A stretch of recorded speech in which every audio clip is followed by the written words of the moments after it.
What's up, everybody? I'm back with another video. We got the max effort lower body video.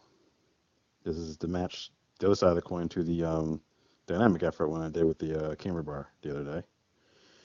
This is a deadlift.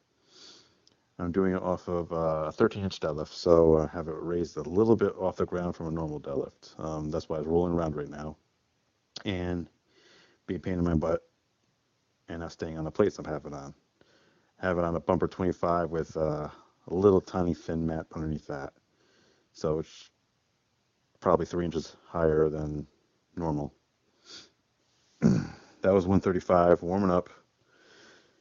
We got here, put a quarter on. I go plate, quarter, plate, quarter. So this is 185.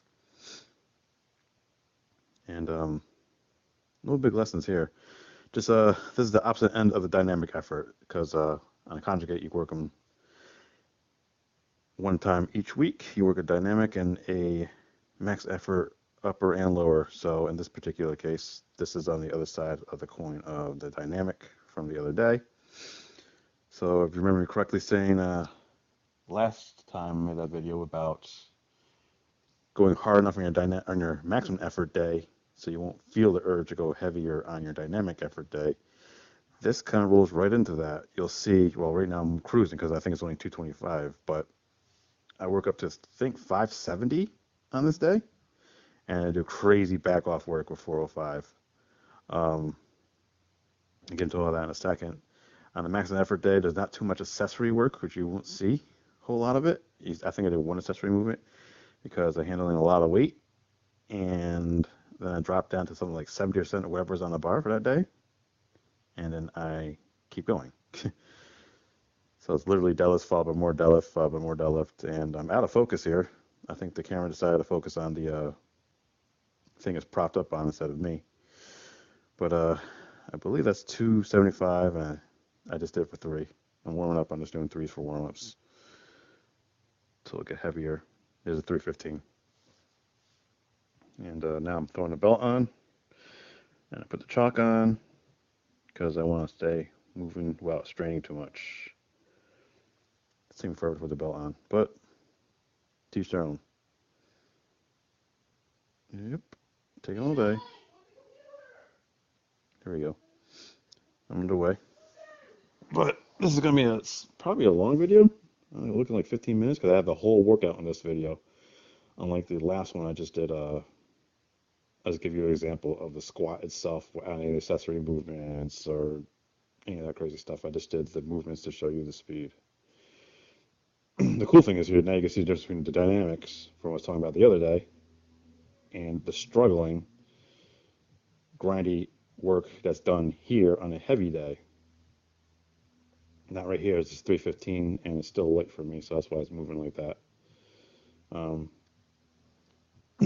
you want to move your warm-ups fast too. There goes a rolled off the thing again. I can't keep it on that thing. It's annoying the hell out of me. It got me mad. But this is 365.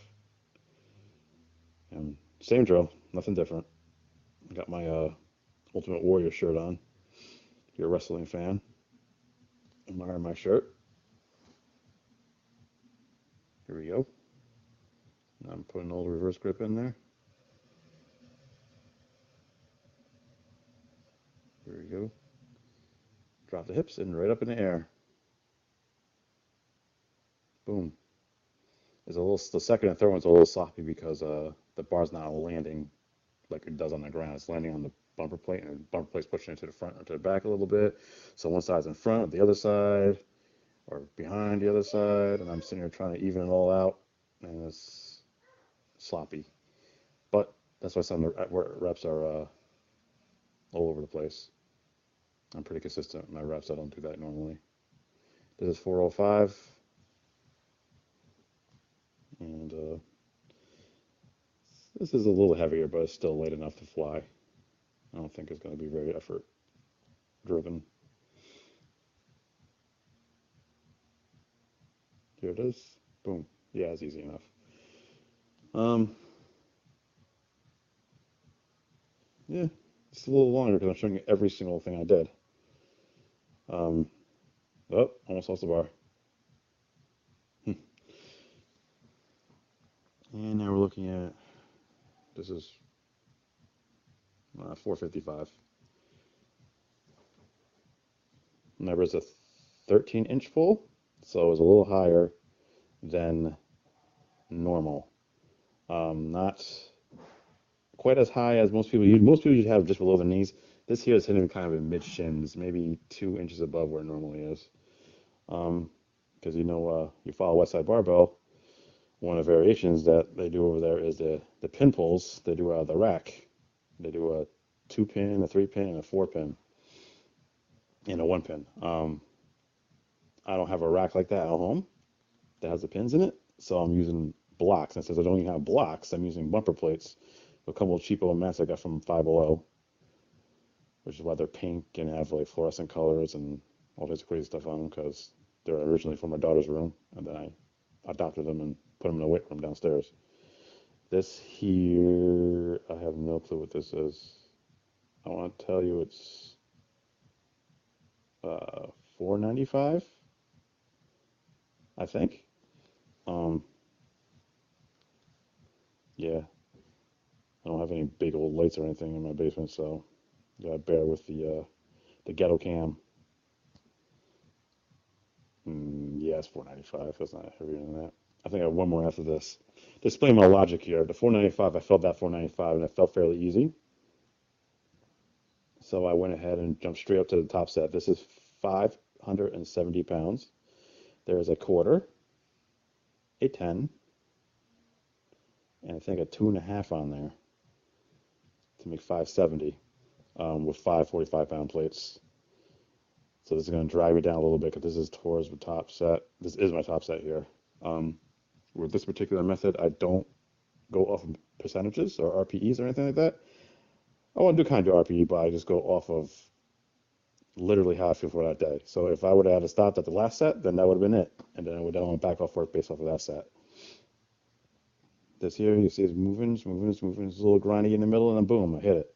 Again, that's when you grind. You want to grind a max effort day. You do not want to grind a dynamic effort day. And I lost the bar. I went just off the pad, and I was like, whatever, forget about it. So here we go. I went to 405. I dropped the weight. I went to 405. It just got dark because the camera focused on where was right there. And did a AMRAP, which is a term for as many reps as possible. Some CrossFit-y stuff coming out of me. But so I did a 570 pull, and then I did 405 on a bar. I took the pads out of the way. Now it's off the ground because I kept rolling off the pads. Otherwise, I would have done it on the pads.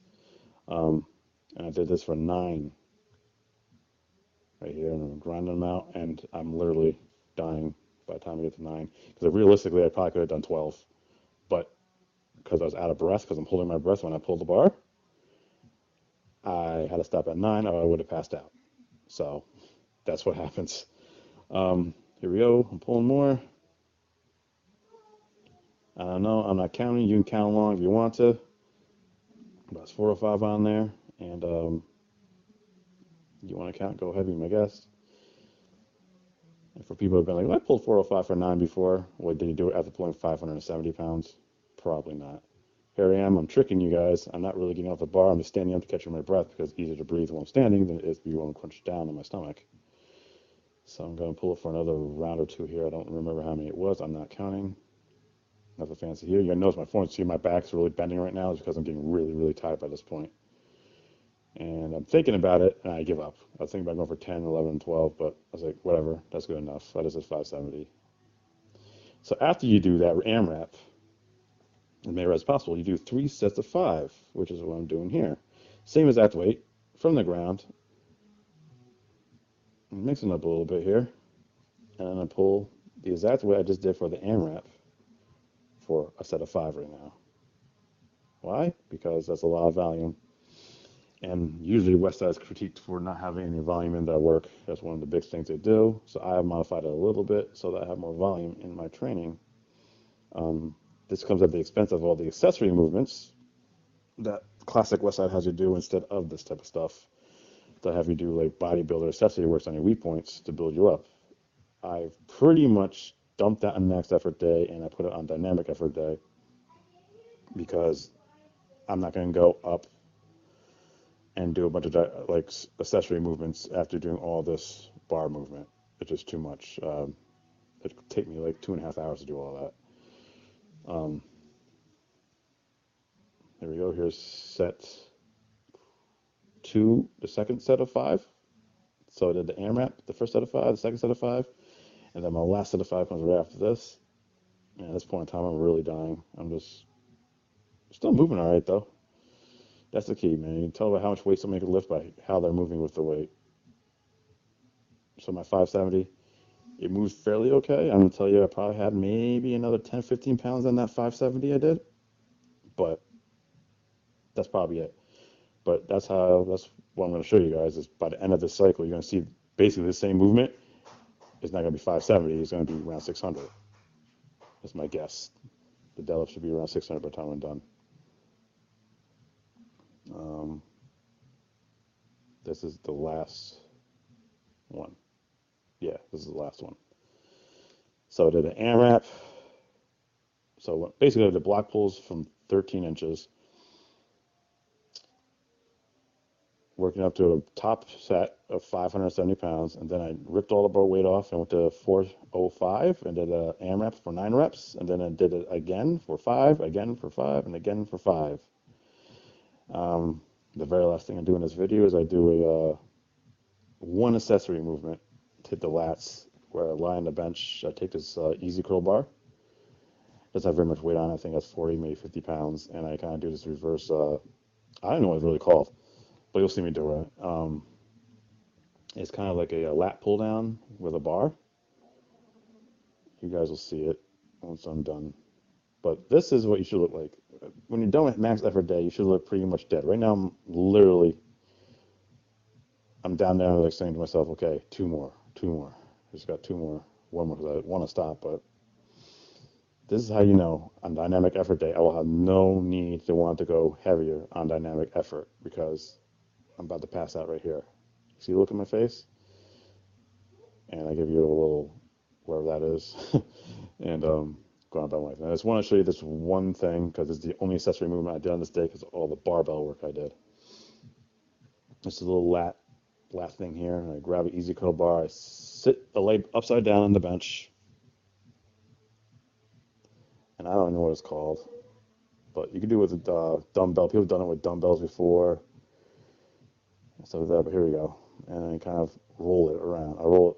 It's coming from the shoulder, not from the elbow. If it came from the elbow, it'd be more in the tricep. I'm trying to hit the lats more because I'm just my accessory for the deadlift is to be the back. As you see, the back was rounding and the heavier sets. And I'm doing just the row there. I can't remember. I think I did 4 sets of 20 here, something like that. This is the first one. I just want to record it. I'm not going to bore everybody with all the sets. I'll put my butt off the bench because it gives me more range of motion and it goes into my lats more rather than my shoulders and my triceps, which is what I want. I want to work my back, not my shoulders and triceps. I'll hit those on push day, which you'll see in the next video. I think I should just about be done by now. But that's really it. That's all I got to say. Hope you liked the video.